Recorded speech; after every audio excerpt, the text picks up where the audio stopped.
अस्सलाम वालेकुम।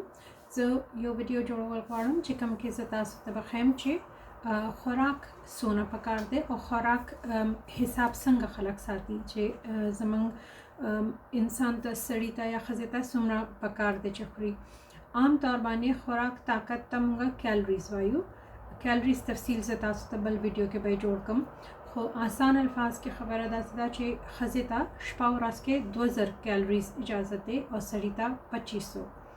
حامله ښځه چې کوم دغه ماشوم کېدو والا وي نو داسې ښځې ته هم تقریبا 2500 پکار دي.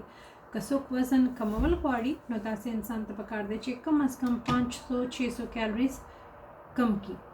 کیلریز چې کوم دی تاسو ځکه داسې پوه کوم که موږ څه سبزي واخلو، که آلوګان واخلو او موږ وایو چې یا 1 کیلو آلو راوړئ یا 15 کیلو راوړئ، نو تاسو اندازه کیږي چې 15 کیلو خود به زیات دي. تک شانته چې موږ خوراک کوو نو موږ وایو دی کې 100 کیلریز دي، بلکې 500 دي، دریم کې 1000 دي. نو دې نه پته لګي چې د طاقت څونه دی، غټوالی به څونه کوي، وزن به څونه به زیاتېږي یا څونه طاقت به راکوي. کیلریز زه تاسو ته حساب 2-3 طریقو سره تصویرونو سره انشاءالله تاسو ته وښیم چې دا څه شی دی.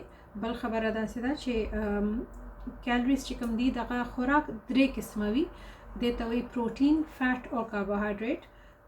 د دې تفصیل هم زه تاسو ته وښیم، خو آسان الفاظ کې فیټ چې کوم دی د غوړ والا څیزونه وي لکه کوچ شو، غوړ، روغن، تیل وغیره.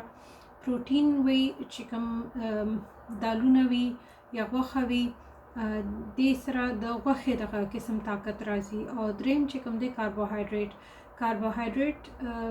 آلو نه هم راځي، غوښه روجي نه، چاول نه راځي او دا ډیر زر وجود ته لګي، ډیر زر استعمالیږي.